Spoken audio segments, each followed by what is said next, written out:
variables, if statements, and loops. If you learn these three concepts, you can code. I'm approaching this from the perspective of me being about 13 and being perplexed by how code works, but now I'm about to put out a commercial game. So this is what I tell myself to try and improve that process rather than what actually happened and I tried and failed to learn on a calculator. So anyway, getting code to work is actually pretty easy. We're just going to go to the notepad here and you could open it like this, but I just like to go to my desktop and make a new text document. And then we open that up, we put in some garbage or whatever, save as, and we're going to call it code.htm. And there, if we click this, we'll see that our garbage is now on a web page because this is an HTML format, and it's not actually code. But what we can do is, because it's HTML format, we can add tags like this one here. This is the H1 tag. And you'll see it just has open angle bracket, tag name, close angle bracket, and then there's a closing tag with a slash at the end of it, and your text goes in between. Pretty simple. We save that, refresh, and wow, we made it bold. That's because that's a header tag. You can also have an H2 tag if you really felt like it. We're not here to learn HTML tags though. We're trying to learn how to code. So actually though, one of the tags that we have is called script, and it looks like this. And anything that goes within these script tags is JavaScript code. So basically in JavaScript code, the simplest thing we can probably do is just alert and then a number. Refresh the page, and we alerted the number 4 because that's what we typed. You could also put text in there like this. You could put it in double quotes or single quotes. It doesn't really matter. And refresh the page and it says hello to us.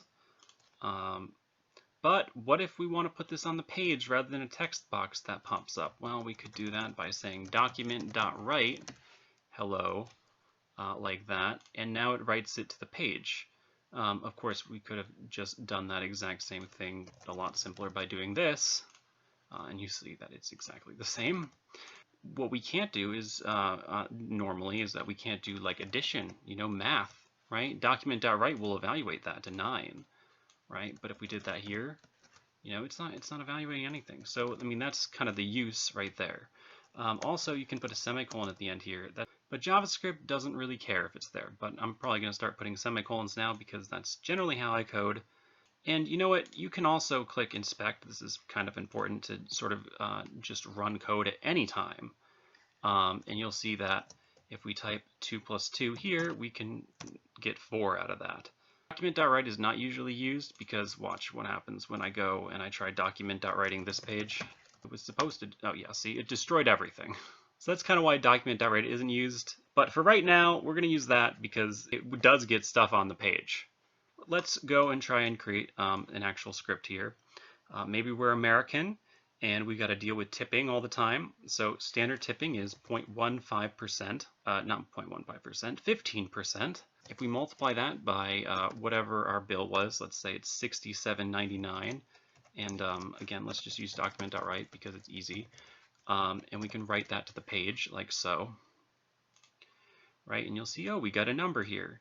This is just a very complicated calculator, and if you wanted to go and make your own tip application or whatever and you wanted to put in your number, you'd have to go and change this every single time you did it. So that's not very good for user input. That's not very good for getting other people to understand how it works. So let's put an input tag, and if we refresh, you'll see we have a little box here that we can put input into. It doesn't do anything yet, but this is the same kind of input box that you'd see on some kind of web page, like where you type your username and password into when logging into a site. We can add a form event to it, and form events are something that you could just go online and look up if you type in form event HTML. And by the way, Googling everything is going to be like extremely useful, right? So here's our form events. You can see we've got on input and whatever. It doesn't matter. What we want is on change here, because what that does is when we change the input box, like so, and we're going to put this in quotes, it'll run code that's in here. And these little quotes right here are treated basically exactly like those script tags we had earlier. So I'm just going to add some new lines here because it'll just ignore any new lines or white space or tabs and just kind of concatenate all together. As long as you don't put like spaces in between in and put here, it'll just treat white space as all just one thing, and you could just do whatever you want with it. So let's alert a value, and we'll say we want to do 0.15 times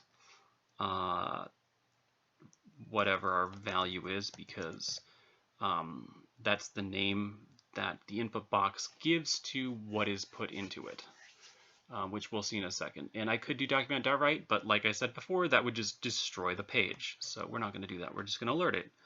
And that lets us use it more than once, right? So if I put in that same number before, 67.99, we'll see it gives us 10.19, which is what we got before. Put in 100, right, gives us 15. And if we want to make this like even more user-friendly, we could go and add a title here, maybe some text to prompt the user. Your tip is, and then a plus. And wow, we made our page much nicer here. And let's see what happens when we try to run it.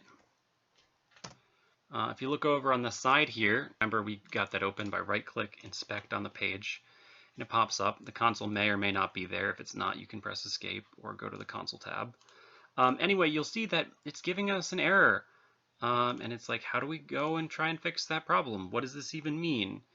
Well, it means that this little quote here and this little quote here are being interrupted by this quote here.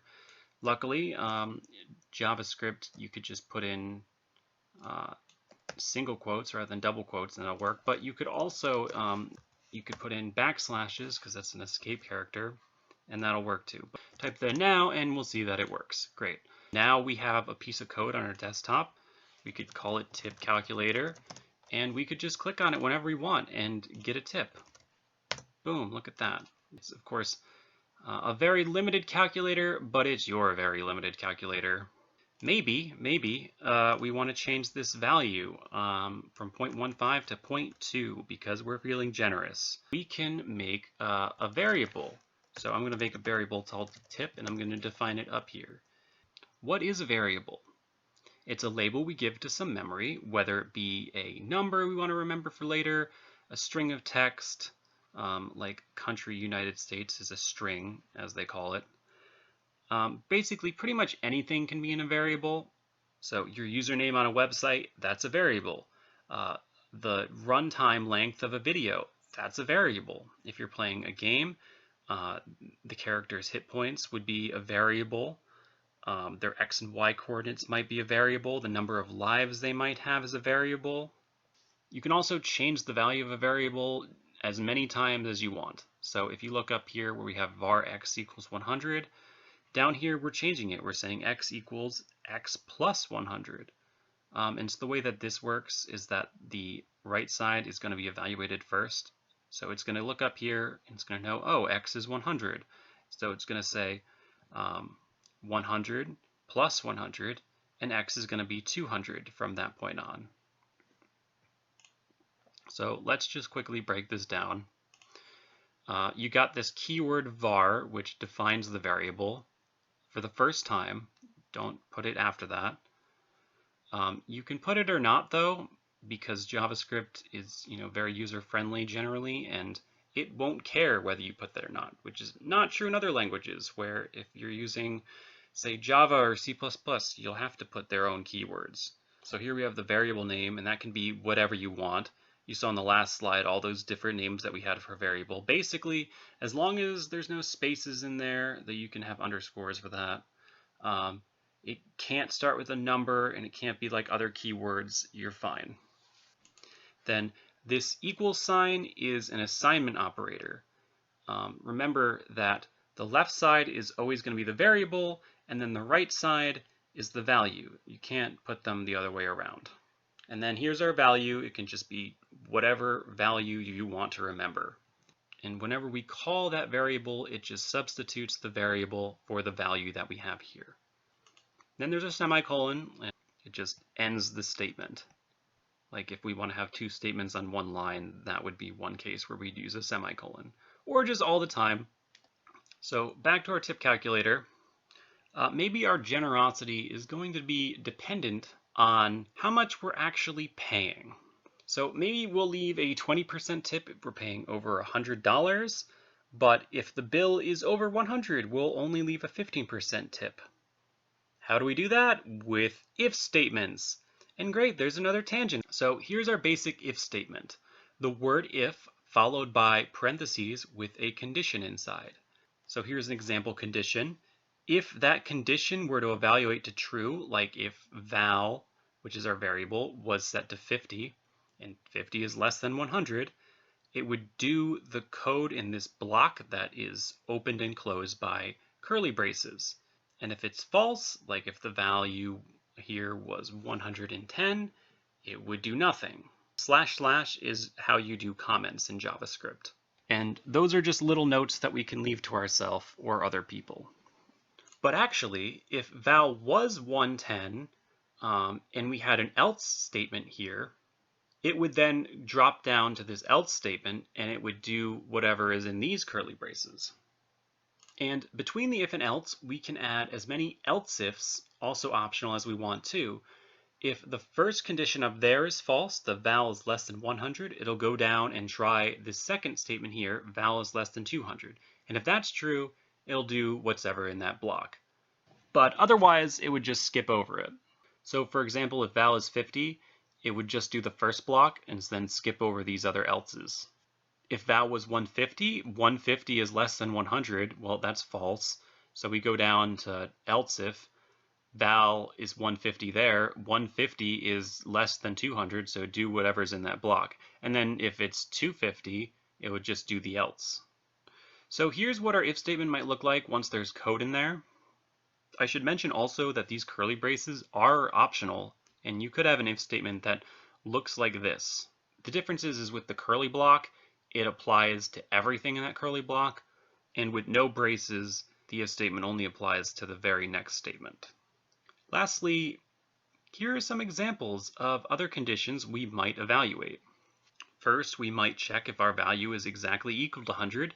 Notice that there are two equal signs here, because if we just put one equal sign, that would be an assignment statement. Then second line, we've got our greater than or equals. Third line, the exclamation point means not. That's saying if the val is not 100, we'll run the code in the block. Then the last two lines show how you might put two different checks in the same if statement. First, the double ampersand means and. So both of those statements, val is less than or equal to 100 and val is greater than 50, have to be true. And then at the bottom, the double lines, the double pipes, means or. So either val has to be greater than 100 or it has to be less than 50 for it to run the code. Okay, great. So back to our tip calculator. So we'll just say if our value is less than 100, we'll leave a 20% tip.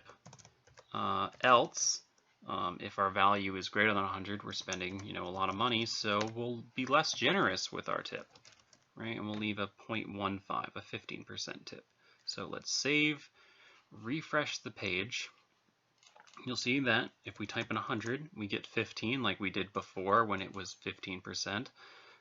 But if we type in 50, because that's less than 100, you'll see that it's 7 point. What the frick did I do fricking wrong? Oh, I see the problem because I'm still loading the tip calculator page. Great. Okay, let's go back to code. So we try 100 and it's 15. Great, that works. And if we try 50, we should get 10. And it does. Fantastic. Okay, great. Now let's go and try and make the simplest game ever. Guess what number I'm thinking of. So let's just go and define 96 as the number we're thinking of. Obviously, it's not going to be fun if we know that, but we'll fix that later. If the value that the user guesses is greater than our number, we'll tell them it's too high. Too high. And oh, wait, gotta do the right quotes here, or else it'll break.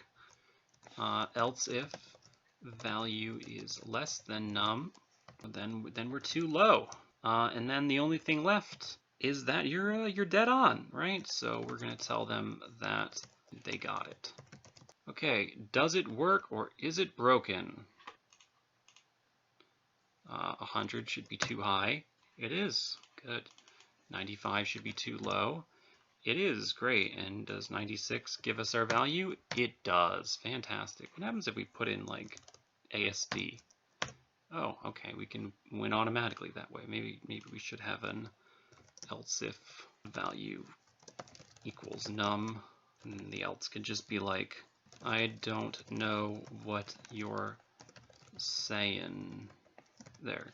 And my God, what is with these errors? What did I do wrong? Right, okay. Gotta backslash this. Oh, right, I forgot another one. Okay, great. Yeah, all right, let's try this again. And okay, great. Great, so our program works right now. So now we want to make the number the computer's thinking of random. How do we go about doing it? So I'll just show you in the console here. No, not that large. No. So my mouse is broken. I need a new mouse and a new computer. Okay, math.random is how you go about doing that. So we could just call this, and you'll see that we're getting a random number between 0 and 1, which is not what we want. We want a random number between 1 and 100. Luckily, we can just use some math. So we multiply that by 100. That's almost about right. Problem is, we don't like all that decimal points there, so we're going to call this function parseInt, and see, now we just get 78 out of that. It's weird that it was the same exact thing again. Okay, what is happening? Okay, wow, 78's twice, and then a 79, and then 70. Okay, so the way that parseInt works is it just cuts off the decimal place. It doesn't round. What that means is that it's going to include 0, but not 100, because it goes from 0 to 99.9999999. So all we got to do is we just got to add 1 here, and now it's technically correct. So let's just go and copy this, paste in our code to make it the variable here. And great, enter guess from 1 to 100. Okay, great. So now let's test it. That number is of course too high. I knew that already. 99 is 75. I need to edit some of this out because this is poor gaming right now. What? Did I just wait? 56 was too low, but then 53 is too high? You know what? I think we're generating a different number every single time. Ah, yes, we are generating a different number each time. That's a problem. How do we fix this? Let's go and put a script tag up here, and let's declare the number up here rather than on change. I'd like to say that these errors are all intentional as a way of teaching that most of code is debugging, and here's a way to fix these errors when something weird's happening. But no, I mean, I legitimately made that dumb mistake. Great. So now we can play the game properly, and I know 50 is too low. 75 is too high. 59. Okay, and is it the same each time? Oh, right, okay, so I made it on change, so I've got to actually change the value in order to try it again, but it works great. And you know what, you could also just cheat by typing in num here, and we could see that it's 38 in the console. Yeah, so don't do anything secure in JavaScript. So actually what we have right now is pretty powerful, and you could go off and make your own rudimentary text-based adventure game like Zork, if y'all know what that is these days. I mean, it's before my time too. And the way that you do that is you might have a variable called state, and then you could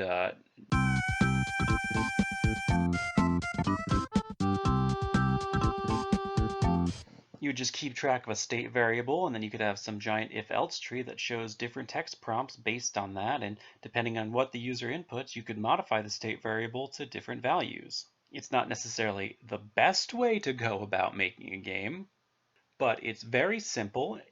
You might, want to switch maybe to Notepad++ for better syntax highlighting, and also if-else trees are kind of inefficient because you have to check every single thing. We'll learn later how to fix that. But you don't even need loops in order to do this stuff. But you know what, let's go and learn loops because it'll give us a tremendous bit of power. So starting from scratch again, let's say that we want to print out the statement Burger King foot lettuce 15 times. We could just go about, typing this in 15 different times and seeing what that looks like. And why is it not working? Because I saved it as code.txt. I need to do code.htm. Anyway, yeah, so we could print it out 15 times, but that's kind of inefficient. And what if we want to do it 1,000 times, right? So let's do a loop. So the while loop is actually a lot like our if statement from before. It runs the code in the block if whatever is in the parentheses is true. The difference is that it doesn't stop running it. So if you were to put true here, this would run for eternity, which I wonder what would happen. Would we crash our browser? Yeah, so we crash our browser by doing that. So all right, that just crashed everything. We gotta we gotta fix this. We gotta refresh the page. We gotta stop this. Okay, we stopped it. Yeah, we're gonna need a condition here, and we're gonna need a condition. So how do we do that? We're gonna create a variable I here. We're gonna set it to 0, and we're gonna say while I is less than 15, because we want to print it out 15 times. We'll do it, and then we could say I equals I plus 1, and in that way we'll be counting up to 15 and then stop once we reach there, because then I will be 15 and then 15 is not less than 15. So that'll be false and it'll stop. So refresh the page, and wow, you know what we do need is we need a break tag here, because then it'll be on different lines. And this is an HTML break tag. BR stands for break, as in line break. And beautiful, beautiful, beautiful, beautiful. There are other ways of writing this same I equals I plus 1 statement. Since it's so common, you could say I plus plus and it'll do the exact same thing. You could say I plus equals 1 and it's exactly the same. But you could have this number be anything. You could say I plus equals 2 and it'll only print out 8. Let's print out 1,000 divided by 2 of them, and look at that. You know what you can also do is we can add numbers here, because we can concatenate this like so, and we can number every single one of them. And we're skipping number 15. This is terrible. We need to do plus equals 3, because 15 is multiple. And there we go. And you know what? Let's even go and highlight it. Just say if I is equal to 15, then we'll just say if I is equal to 15, then we're gonna, how do you do bold without having to do CSS? I think you could probably just type slash and strong like that, probably. And beautiful, look at that. It's highlighted now. Okay, but you know what? Maybe we want to be slightly more practical. So what we're gonna do is we're gonna go and try and calculate the factorial of a number. And we have slides for that. Look at this. So this is the formula for a factorial. Pretty simple. Just multiply all the whole numbers up to the number together, and that's our total. You can do this with a while loop, but here's a for loop. It's slightly more complicated, I know. I preferred the simplicity of while loops for a while when I was learning to code. But for loops have this built-in feature that prevents the browser from crashing like earlier, from you forgetting to have a way out of an infinite loop. So you're first setting the initial value of some counter like we did before. In this case, our counter is the variable I. Then the middle here is the condition, which is just like the if statement or the while loop. Then this last part at the end runs when your code finishes at the end of each iteration of the loop. Usually it's something like I++, which means I is equal to I plus 1. So that way we'll know it eventually will get big enough to be larger than fac, and it will break the loop. So you've got these 3 statements separated by semicolons in parentheses, and they're in that order because that's the order that they run in. For loops may seem like a redundant repeat of the while loop at first, but most loops have you incrementing through something, so they're by far the most common type of loop I at least use. Here's the code that would go in the loop here. You can see that with our total initially being 1, when we multiply I 6 times, each time I is 1 bigger than the next, we get our answer. That is, at the end of the loop, the total variable here is 6 factorial. So let's just go and write that same thing in our own code.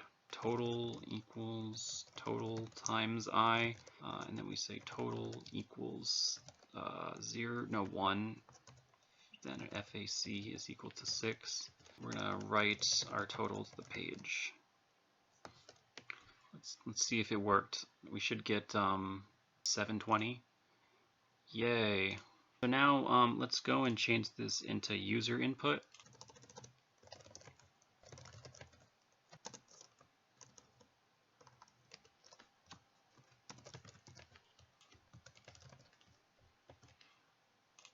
We should see that 5 is 120, 6 is 720, 10 is a big number, simple one, 424. Yeah, it works, great. So that's the basics, variables, if statements, and loops. But if we want to get the most out of our loops, we also might want to learn about arrays. So an array is just a series of variables that are all stored together sequentially. You can see here that we've got different kinds of arrays being declared. First, we've got just numbers here. Then in spices, those are all different strings of text called strings. We could also even have an array of arrays, like if we were doing x, y coordinates. Or you can throw all the arrays that we just made here into another array, along with another empty array and a number, because JavaScript is actually good with arrays and lets us mix whatever we want together. So let's see how this works in the console here. So again, inspect, and we're in the console. So I'm just going to call this array R, and we're just going to give it some elements. There. Cool, we made an array. We can get a value from the array by putting the number element that we want in brackets. And you might notice here that we put 1, but it actually gave us the second element because arrays start from 0. So if you want the last element of a 5-element array, you have to say R4, right? Because R5 is undefined. There are very good math reasons for this, and it ultimately makes it easier to program in the long run. You can then also go and change the value pretty easily by just using your assignment operator like you normally would, right? And so if we look at the array again, we'll see that we changed it. You can get the length of an array by typing r.length, and there are a couple of ways to add the array. The simplest is just by saying something like r5 is equal to a new value, right? And so now it's longer, r.length is longer. You could also say r.push and push a value on, like so. And similarly, you could say r.pop, and that'll go and remove the element that we just added. So now it's back to 6 again. But if you want to go and start adding and removing things in between those values, that could start getting more annoying. There's a function in JavaScript called splice, but I'd rather not go into the weeds of it right now. Though I should mention that there's a pretty important quirk of arrays that you should know if you want to avoid tearing your hair out. So let's just say that you want to make a copy of this array. Let's call it R2. And we're gonna do this by just saying R2 equals R. And it looks like we copied it. We look at R2 and oh look, there's a copy of it and they're the same. But let's go pop an element off of R2, right? R2.length is now 5, but R, the original, is also 5. So we actually went and modified the original and both at the same time. Because the thing is that when we set the values equal to each other, we didn't actually copy the array. We just copied a reference to the array. There was only one array this entire time. if we actually wanted to go about copying this array, we'd have to say something like R2 is equal to a new array, and then we'd have to annoyingly go and write a loop and get used to typing for var I equals 0 while I is less than r dot length I plus plus R2 of I is equal to R of I.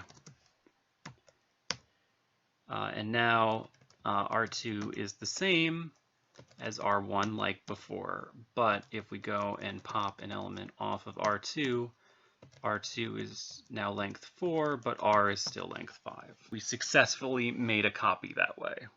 Okay, let's go and apply this. So let's say we've got an online store, and we got a list of items.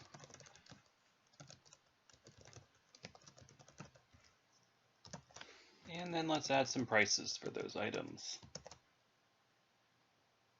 And let's get rid of this input because we don't care about it right now. Now we want to go and try and display it like we did for Burger King foot lettuce before. So we're going to write a for loop. And oh wait, we don't have an R, we have items.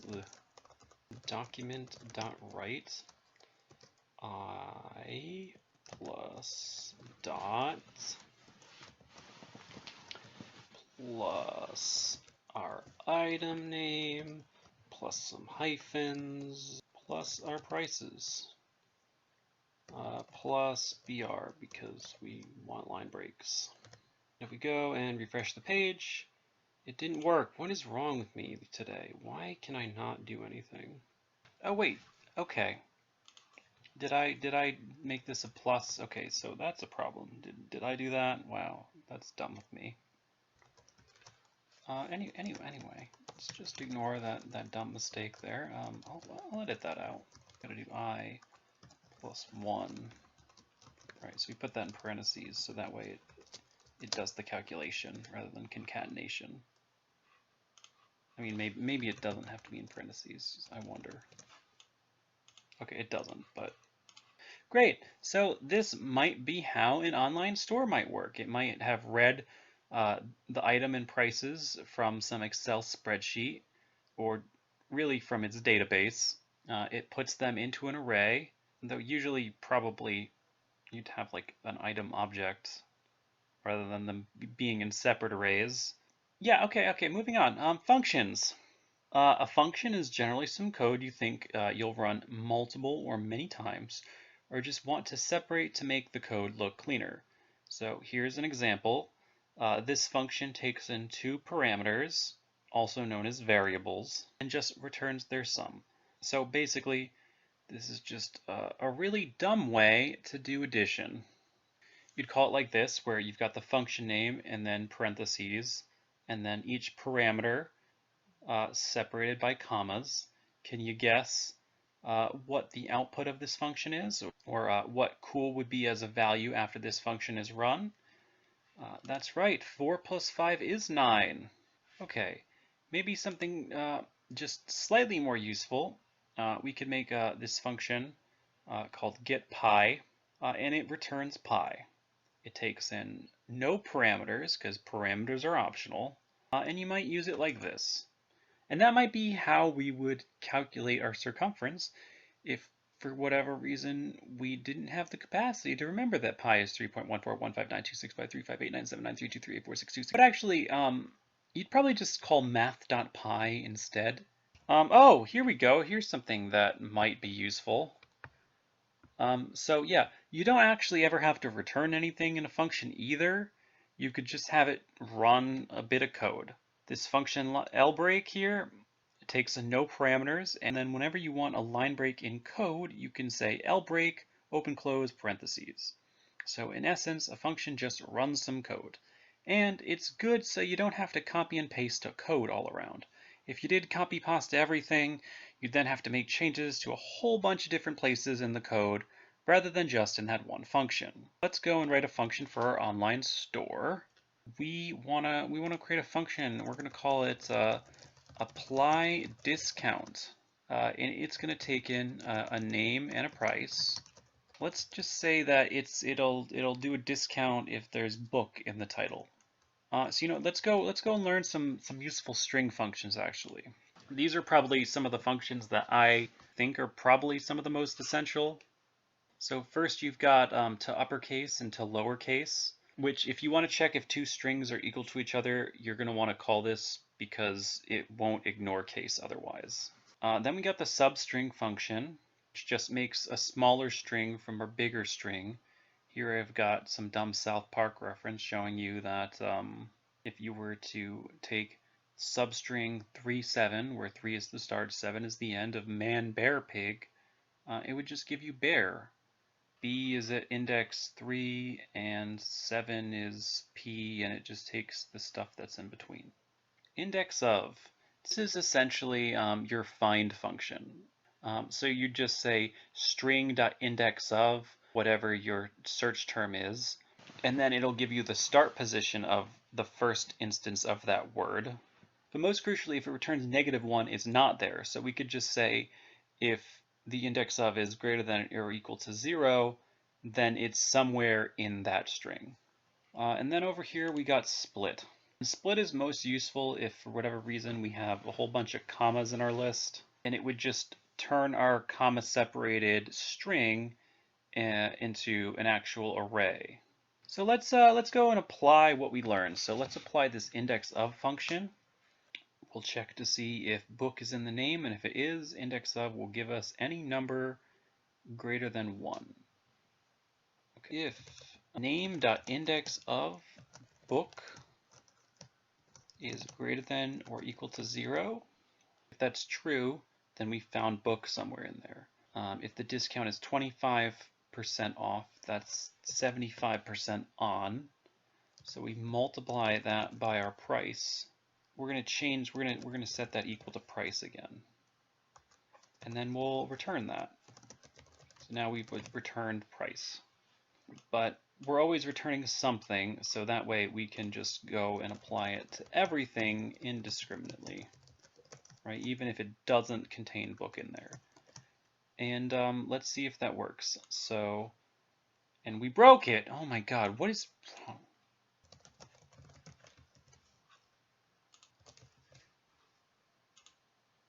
Okay, so that's kind of weird actually. Why does it hate me? I don't understand. Why is it undefined? What is happening? Okay, all right, we're gonna learn how to debug right now. All right, we're gonna put a little breakpoint in here. Right now we're gonna refresh the page, and now basically this just lets you go line by line. You click on the side here, and then you refresh the page or make the code run, and then it stops on it. And then if we do step over and step in, which are F10 and F11, or you could press these buttons. The difference between these is just the step in will go into functions and step over won't. So I'm just going to press step over, and we're going to look and see what's happening. So, oh, right, I'm an idiot. That's the problem. Okay, I see.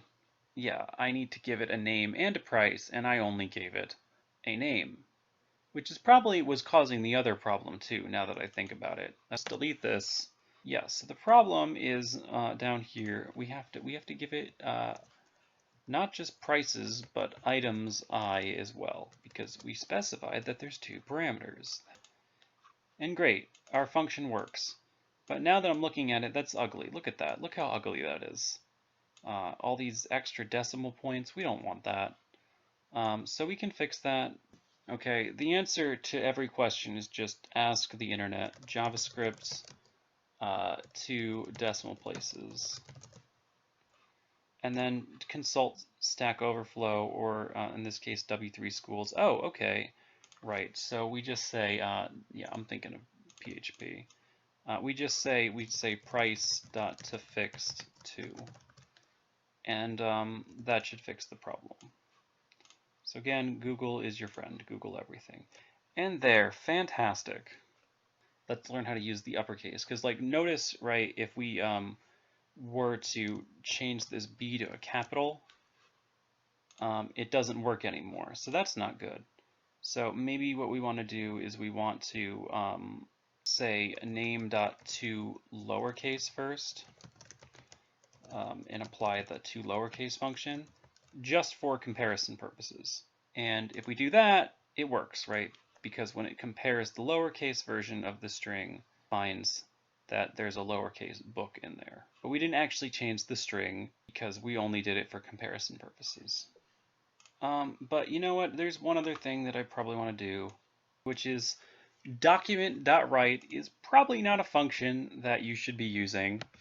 It's very convenient, but also equally convenient is console.log, right? And you could do that, and then it would show up in console, right? There's all our things. But let me just show you how you would actually go about doing this if this was a real web page. So what you'd want to do is you'd want to have either a span. Span doesn't change any of the formatting of an HTML web page, which is what makes it useful. It's just basically spans are there so that you can put IDs on them. But let's just say that we give this a cool name for an ID. But if we go down here, we can say, and this is the reason why I didn't want to teach this initially, is because I hated this when I was learning JavaScript and thought JavaScript was terrible because of this reason. You gotta type document.getElement by ID, and then the name of the thing, and then we save this as element or something like that, right? Hold on, you know what? So element, LE stands for element. We're just gonna use E instead, whatever. And then you'd say something like e.innerHTML, and then we'd add our things to that. So that doesn't work. Why doesn't this work?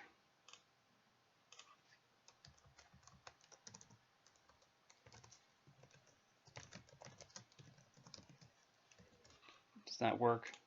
Yeah, we'd say like that. But you know what? Now we have that ASD at the front there. Let's blank that first. We say e.innerHTML equals nothing. So that's generally how you would go about doing that. Is with this e.innerHTML function. We can actually just go and change any web page. Like here's google.com. Let's click inspect. And you'll see that this image here has a class. So if we go up to this div up here, because that contains the image, this also has its own class. And classes are different than IDs, but it's kind of the same principle as before. It's just we use a different function. Instead of getElement by ID, we say getElements by class name. And then we put in the name of that dumb class that we copied. And it doesn't actually give us the element, it gives us an array, so we also then have to add a 0 at the front of it. That's the difference between IDs and classes in this case. But then this is like before, how we defined it. And then you can see that if we look inside or if we type in e.innerHTML, it gives us all of the stuff that's within that. But we can go and edit it just by doing this, right? And we can just our text here. And now we went and we changed google.com. And you can do a lot of things from the console. You can show and hide things. So you could do that. You could say e.hide, and that doesn't work. E.show. Wait, how does this mean? It's e.style.hide. Is that a thing? No. e.style.display is equal to none. Is that how you might go about hiding that? Okay, yeah, okay. It's kind of annoying. And then if you wanted to show it, you do block. Yeah, okay. And you could go and you can edit pages. If you install TamperMonkey as a script, you can do like some really useful and interesting things. I have a whole bunch of scripts that I wrote installed. One that I think is kind of useful here in a very subtle way. So have you ever gotten a mobile Wikipedia link, and the mobile site for Wikipedia just doesn't look as good as the desktop site? Well, so I just wrote a script here that redirects you automatically to the desktop site. And so the way that that works is you can get the URL of a page by saying window.location to href, and you can change it by just like this, and like that just redirects you straight to another site. That's what I'm doing here. So first, and I'll just show how this works, right? So first we're getting our window.location.href, and we're splitting it on slashes. So see what this looks like. And then after that, n.m.wikipedia.org has a whole bunch of dots in it. So then we're splitting on dots, right? So that's what that looks like.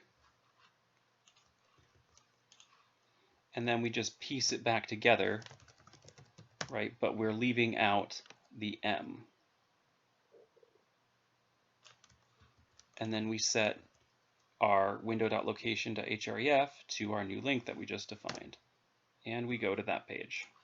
All that you really have to make sure of is that you match the page to n.m.wikipedia.org/star. This star just means it's a wildcard, and you too can then avoid the annoyingness of the mobile Wikipedia site. That's the basics of coding generally.